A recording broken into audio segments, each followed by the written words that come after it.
Hello, this is Lady Boatbane coming from my car in the great state of Texas. Thank you for joining me today. I just wanted to catch you guys up on some of the things that's been going on with me. So first things first, I'm going to start with the positive. This is the second week of school for my kids, and they are having a great time at school. My oldest is doing a wonderful job in learning and thriving, making new friends. She loves her teacher. I haven't had any problems. So I am ecstatic about that. She's doing so good at home too. The youngest is also doing fairly well in school. She loves school. She tells me about how she plays and what she does. So yeah, it looks like it's going to be a successful school year, guys.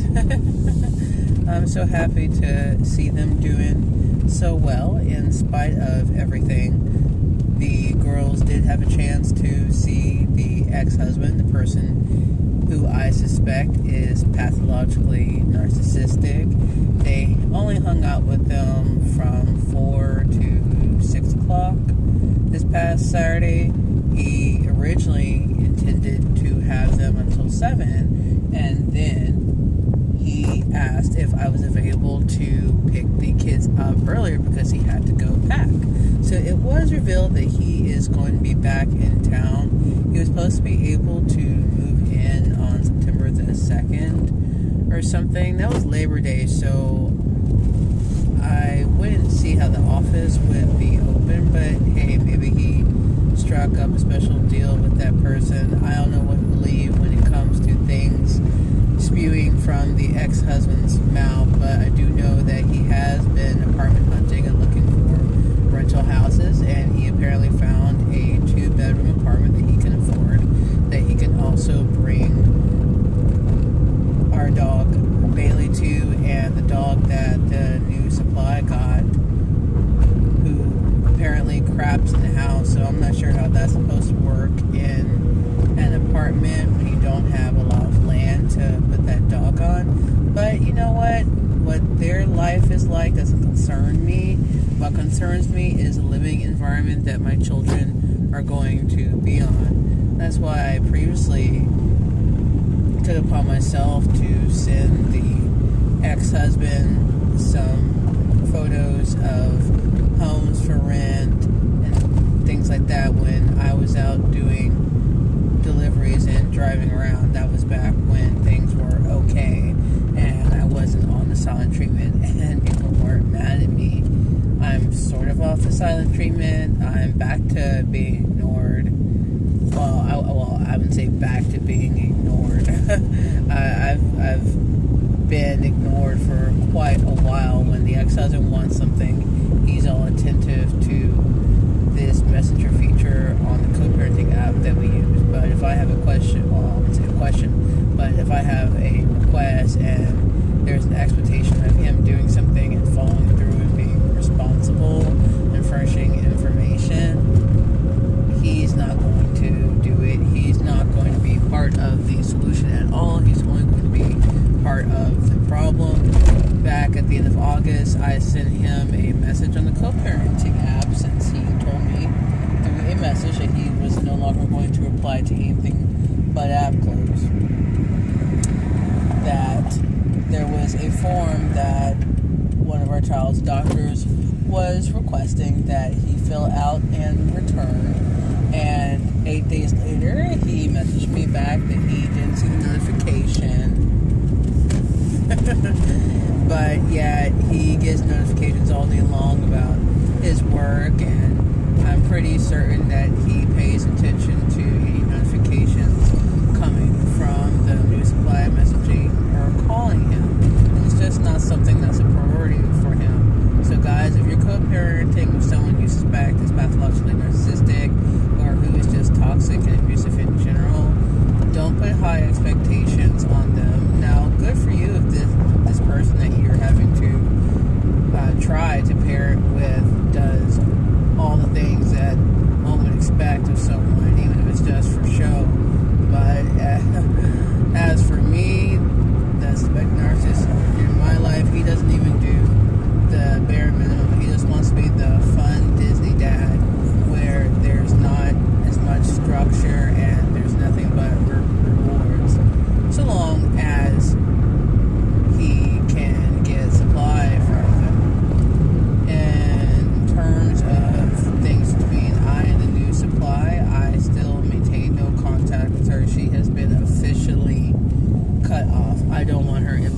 presence. I don't want her physically near me. I don't want her to email me. I do not want her to text me. I do not want her to call me. I don't care about how her life is with the ex-husband. I won't lie and say that I haven't wondered if he's being abusive towards her, but I've seen him be abusive towards her. Now, the situation he's in now is far removed from the situation that we were in when we were living together in the marital residence. But, there's still the daily stressors on the ex-husband. He's not having to pay out as much money per month to the state because his free trial intervention program for his DWI happens to be over, but he's about to have to pay for electricity and water and all those things that you have to pay for when you're renting from someone or just living in a space. But maybe the apartment's all bills paid. Who knows? He's going to have a much shorter commute to work. I don't particularly like the fact that he's closer to me. He had told the kids that now that he was closer, that they could spend time with him and he wouldn't have to rush back, blah, blah, blah. He and the new supply talked about buying stuff for their rooms and how they were going to decorate their rooms, blah, blah, blah. And the new supply mentioned something about eating dinner as a family. I just wanted to throw up. A family that you're trying to recreate off of my scraps, you bitch. You two-faced, lying, gutter scum bitch. Yes, I'm angry at the new supply. I've heard and read that you're supposed to feel sorry for the new supply, who's the new victim. I don't feel sorry for this bitch. She's gonna deserve everything that's coming to her for playing with a rattlesnake. You don't put your head in a cage with a lion and expect not to be attacked. There's these stories of these stupid people who go over into enclosures at zoos and things, and then they get mauled or seriously injured, and I'm like, well, you sort of brought it on yourself. It's the same thing. She sees she should see the obvious signs that getting into an enclosed space with this person is not a good idea. She's been bitten before, she's been burned before, but she kept coming back, and there was one point where I thought that she would stick up for herself, stand up for herself, because she was telling me one time, back when things were okay and I had an open line of communication, which is going to be closed and shut down, no access ever. Sorry. Anyway, she was telling me at one point, I'm not going to let my daughter see me treated this way, when the ex-husband was acting an ass towards her. And I'm going to show her that she can be strong, independent, all this bullshit. Only to end up with the suspected narcissist again. She ended up marrying him 2 months after we divorced. And yes, I bring that up because it's just so crazy to me. It's not normal. Even if this person truly was the love of his life, and the best thing that ever happened to him, which is what, or how he described her. Even if she was, wouldn't you want to have a cooling off period between your divorce, which is very costly, and this new relationship? You want to be legally tied to someone again? You didn't learn your lesson the first time? That just goes to show how whack these types of people are and how ill-advised they are. I think the new supply was along for the ride because the suspected narcissist could feed into her fantasy of being a kept woman and not having to worry about anything anymore. He is her knight in shining armor that basically took her baby on and his own and saved her from a life of poverty and dismay. So he's her meal ticket. He's her meal ticket. She's using him. She used me. need to get him. That's a long story for another video. It's been hard to really make a video about all of it. So much went down. The mistakes were made, and looking back, if I could make a decision over again, I would have chosen a different path. Now, I do think that the marriage between myself and the suspected narcissist would have still blown up, and things would have ended, but I believe I would have had far less drama, at least concerning another female, Who knows? It's a shit show either way. It's an illusion. It's all an illusion. Okay. Alright. I'm just crossing over, guys. Trying to pay attention to the road and also make this video. But yeah, I'm sorry. I went off on a tangent there. So the ex-husband is back in town, and he'll be even closer to the watering holes and hole-in-the-wall bars that he likes to slurk around and leave his narc slime around. He likes dealing with lowlifes, He'll talk bad about certain folks and certain groups of people and cultures, but he wants to hang around bar rats. Back when we were together, I would give him these recommendations of these breweries in town and different spots that he could check out to socialize at and drink craft beer at. But he would go back to the same hole-in-the-wall places, and I was thinking to myself, well, you want to meet new people. This isn't it. It's just the same old losers going to this neighborhood bar. You said yourself they're losers, but here you are mixing in with losers. So what does that say about you? But he would challenge that and say that, oh, this bar, it doesn't play a certain type of music I like, or oh, people go there, and I'm like, okay, well, that's fair. It's just that this is a place where you can try a craft beer. It didn't say you had to like it, but it's best to try on something new every now and again, especially when you've expressed that you wanted to, get out there and do different things, but you can't tell a narc anything.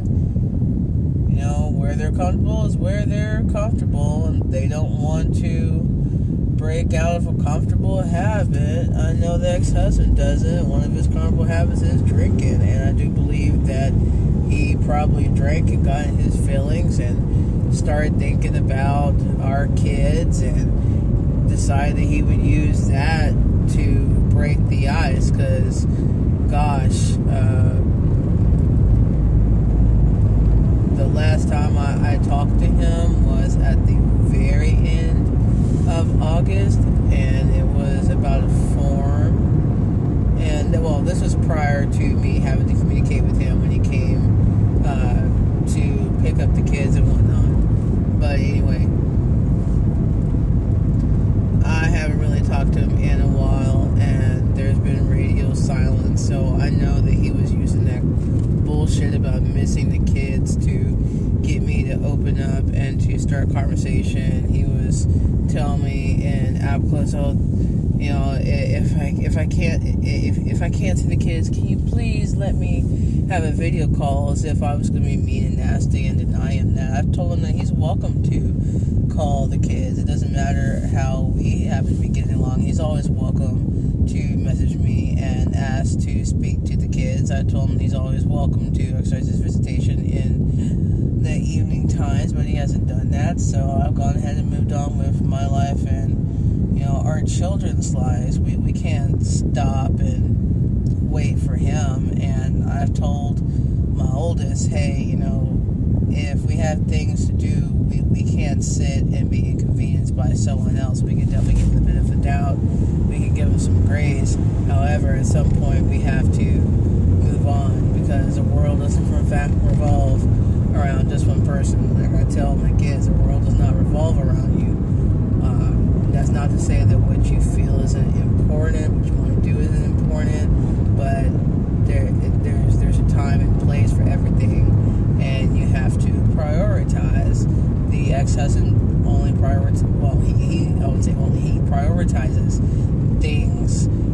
impact himself, that benefit himself above everything else. And I would say that he doesn't even really consider how the things that he does and says is going to impact everyone else. And when you bring it to his attention, he just kind of has a blank look, like he doesn't understand why you're so mad. He understands that what he did was an F up and is messing something up, but he doesn't understand why you're mad at him. He gets mad and upset that you're challenging him and asking him to be responsible. It's such a pain in the ass to have to co-parent with a suspected narcissist, you guys, to have to deal with a toxic energy vampire who's a loser and continues to put on the front of having it together when he really doesn't. He truly doesn't. And I don't know how the new supply could just sit there and accept all this tomfoolery, but she's toxic too. She's a piece of shit. Yeah, I said it. She's a piece of shit.